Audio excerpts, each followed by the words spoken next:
Day. Nito lang mga ka-otro ay nilagdaan ni Pangulong Ferdinand R. Marcos Jr. itong Basic Education, Mental Health and Wellbeing Promotion Act na layuning gawing institusyon ang mental health at well-being program para sa mga basic education learners. Gayon din sa teaching and non-teaching personnel sa pampubliko at pribadong mga paaralan. Sa naturang batas, magkakaroon na ng serbisyo para sa mental health, emotional development at preventive interventions at iba pang support services upang maalis ang stigma o maling impresyon sa mental health counseling. Nais din masiguro ng bagong batas na ang mga estudyante at mga guro ay emotionally and mentally equipped to excel sa gitna ng mga bagong hamon sa buhay. Ayon pa sa Pangulo, pinapayagan sa bagong batas ang mga eskwelahan na maging sanctuaries of learning and of well-being. Sa ilalim din ng nasabing batas, magkakaroon ng mga care centers sa bawat pampublikong paaralan na pamumunuan ng isang school counselor kung saan sila ang magbibigay ng mga workshop sa pagpapatayo at pamamahala ng stress. Tinukoy din ng Pangulong Marcos ang batas bilang urgent dahil sa kung paano nagiging hamon ng mental health na nagdudulot sa pagkawala ng 16 trillion pesos pagsapit ng 2030 sa buong mundo. Para hingan ng reaksyon sa bagay na ito, makakasama natin muli ang tagapangulo ng National Parent-Teacher Association of the Philippines, si Ginoong Wilfredo Rodriguez. Magandang hapon po, Sir Willie. Welcome back dito sa Otro 5 at sa Radyo Pilipinas. Isa pong napakagandang hapon po, Ma'am Ched, no? At salamat po sa muling pag-imbita sa ating Otro 5 po. Opo, at syempre, lagi kayong bukas dito sa aming programa para hinga ng inyong panig sa iba't ibang issue. Ito nga po, bilang tagapangulo ng National PTA Philippines, ano-ano po bang report ang nakukuha ninyo pagdating sa status ng mental health ng mga mag-aaral sa basic education na tinutukoy nito yung elementary hanggang sa senior high school? Ay marami po, no? Araw-araw po tayo nakakatanggap ng ating mga report, no, na hindi po na-actionan sa loob ng school. Tulad ngayon po dyan sa Quezon City, na hindi po ma-actionan ng isang sa Commonwealth, no? Kare-report kadadating-dating lang po ngayon. Ngayon, a while ago, yung report na humihingi ng tulong sa SPTA at doon sa school, yung mga marijuana, pagdating, maraming problema sa Commonwealth School, no? At sa kanina pong tanghali, napunta po ako sa during nakakita po ako ng suntukan and then dinala ko yung bata sa Pasay City West School. So nakita ko marami palang mga nagrereklamo ng bullying or something. And also report from places like yung ating mga rape cases na hindi na-actionan. Mismo sabi ng EDCOM, during our hearing sa Congress, na talaga pong itinatago ng ating mga school, yung mga bullying, yung mga rape cases, abuse, hindi po nare-report yan dahil po sa point system, sa mga points po ng school. Ganun po pala. So ano po yung mga nakikita ninyong dahilan? Bakit mataas yung insidente nitong mga ganitong klase na mga karahasan? Nabanggit nyo rin yung paggamit ng mga illegal na droga sa hanay ng mga kabataan na yung iba nga po ay nagkakaroon na nga ng problema sa estado ng kanilang pag-iisip. Ayun nga po, no, automatic po nga yan. Ito po ang amin po, tulad nga po na sinabi ko sa Kongreso nung nakaraang linggo, ang simula po ng ating mga bullying, siyempre po nasa public schools tayo, no, at mahihirap po yung nandyan at kakaunti lang naman ang mga nakakaaluwan. Ang ano po dito, yung unang cases po niyan is yung mga singilan sa loob ng school, no? Yung ating voluntary contribution ay nagiging compulsory at meron tayong mga PTA na talagang hanap buhay tulad po ng Pasay City West High School. Sa ngayon po wala po silang PTA kasi nga po hindi po nila naibigay yung kanilang missing funds at saka financial report. So and then po yung mga bata po na talaga pong mismo yung mga nambubuli po, marami pong problema yan, ang kulang sa pansin, at yung mga nabubuli naman po, hindi po nakakapagsumbong, Tulad po yung mga report sa amin na rape cases na nakatago. Ang San Jose del Monte po, no, sa Pangpalay, meron po diyang isang estudyante na nabuntis po ng teacher 5 years Nako. ago, at Mhm. yung teacher po andyan pa rin po at hindi pa rin po natatanggal, at may report na naman po sa amin na nang-aabuso, no. So pinaparating po namin yan sa DepEd, pero pagdating po sa ating sa ating mga division ay hindi po naaaksyonan dahil nga po sa kamag-anak system, kaibigan system, kabaro, and siyempre po kapwa teacher, kakampihan. So marami po tayong cases, ano. At ito po, salamat naman po dahil nga po na nagkaroon ng aksyon ang ating mahal na presidente sa tulong ng ating EDCOM na headed by Senator William Gatchalian at Congressman Roman Romulo ng Education Committee, no? Yun po, no, at tamang-tama po, mariresolve po yan na ating anti-mental health law na ginawa ng 2018, 1103, at sa ngayon po maganda po yung ginawa nilang Republic Act 12080, no, na yan po nasa loob na po ng school. Mhm. Ito nga pong pinirmahan na batas ng Pangulo ay pinapalawig na lang o ine-expand yung mental health program sa mga eskwelahan. Sa pagkakaalam po ninyo, Sir Willie, ano-ano ba yung mga umiiral na mental health programs na binibigay sa mga paaralan? Actually po, no, sa mga nakaraan po ng kasi, no, nung ating 1103, no, ng 2018, napakalaki po ng structural system problem po diyan, ano. Unang-una is information dissemination, at wala pong budget, no, ng ating large scale na training po para sa ating mga organization tulad ng ating mga youth organization, school organization, community health workers. So wala pong nangyayaring mga seminars diyan, ano. At sa ngayon po, no, lately last week po, nagkaroon po ng seminar ang ating NCR region.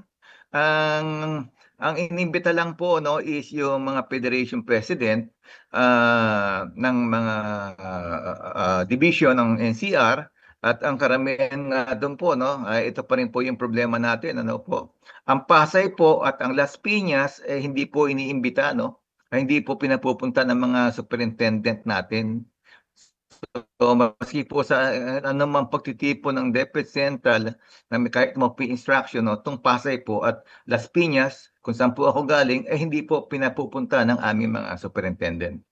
Mhm.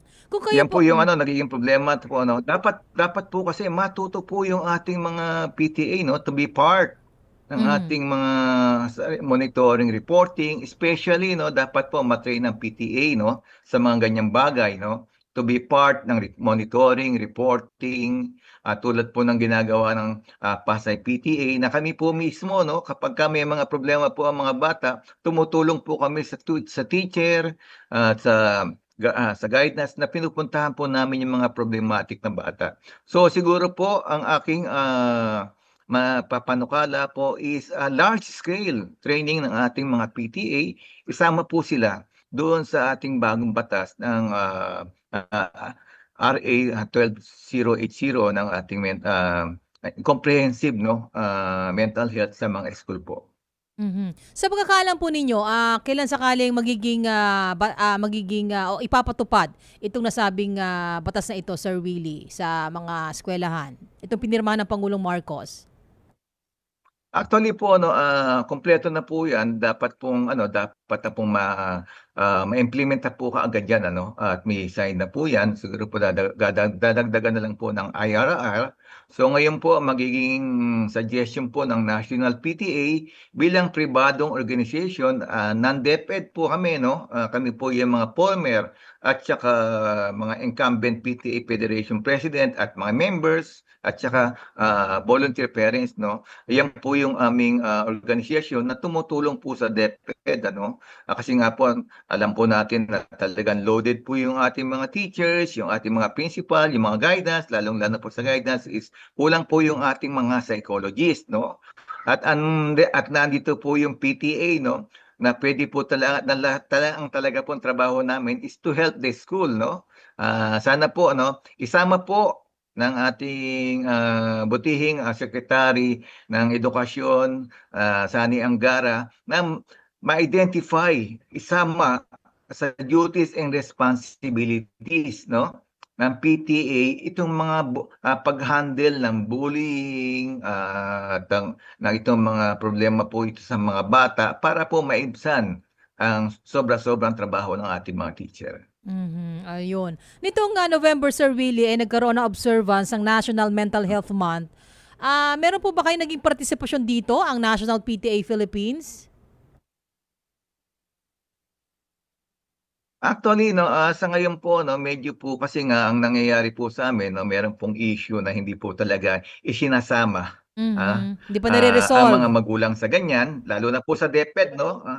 Okey po, sabihin po natin 'no, may mga organisasyon po ng mga parents 'no, sa mga schools, hindi po isinasama 'yan ng mga division office, ano po.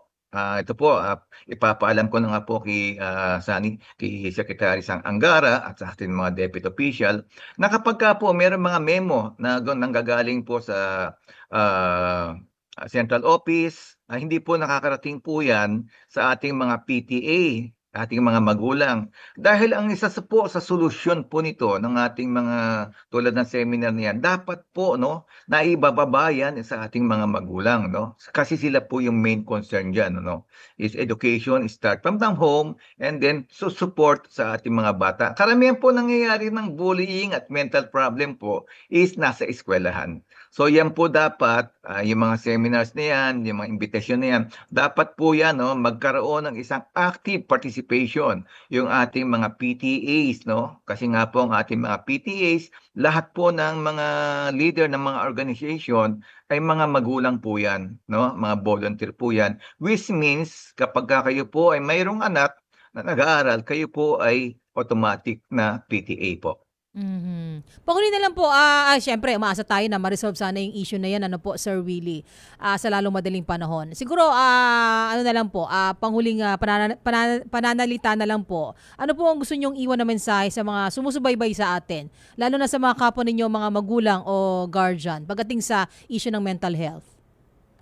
Ito po ano talaga pong ano, sa ating kapwa magulang, sa ating pong, mahal na presidente, secretary at sa Senado at sa Congress po ano.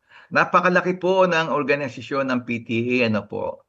Karamihan po diyan ng ating mga magulang, almost po 'yan lagi pong nasa school 'yan ano. Bigyan niyo po ng pansin, gamitin po niyo sila sa kakulangan ng ating mga problema at, upang maging solusyon po sa ating mga problema tulad po sa mental health. Kasi nga po kulang na kulang po ang information, kulang po tayo sa mga, facilities at saka information dissemination po 'no. Tulad po ng ginagawa ng ating region, dapat po 'no, kung sila po, meron pong training and seminar 'no, concentrate on PTA. Kasi nga po sila po yung laging nasa school at, talaga po talagang nakatutok po 'yan sa mga bata ano, at 'yan po yung mga tumutulong sa mga magulang na hindi po nakakapunta ng school. Dahil po 'no, kung titingnan po natin ano, dapat po natin pagandahin yung environment ng ating mga anak. Tulad po 'yan 'no, kung maigi po niyong anak pero ang mga kaklase po niya ay hindi po nakumpleto yung kanilang pag-aaral, magiging notorious 'yan. Siyempre po ang bibiktimahin po niyan yung ating mga anak na talagang sinuportahan natin. So we need to be, volunteer 'no, to help other children 'no. Tayo na po ang, umaksyon sa kakulangan ng mga bagay-bagay na kaya naman nating aksiyunan bilang isang PTA 'no. Isama po sa duties and responsibilities natin ang ating mental health problem ano. At sa DepEd po naman, sana po, i-activate niyo 'no, yung ating mga PTA na division PTA, isama po kanila yung kanilang mga officers kapagka may training po about mental health. Maraming salamat po at magandang gabi. Thank you po ma'am, Chad, at sa susunod, salamat po sa pag-imbita. Ayan po. Sige po. Maraming salamat din po. At mabuhay ang National PTA Philippines. Hanggang sa muli po, Sir Willie. Thank you po. Si Ginoong Wilfredo Rodriguez, tagapangulo nga ng National Parent-Teacher Association of the Philippines para sa ating segmento na #Education Thursday. Shed Oliva. Shed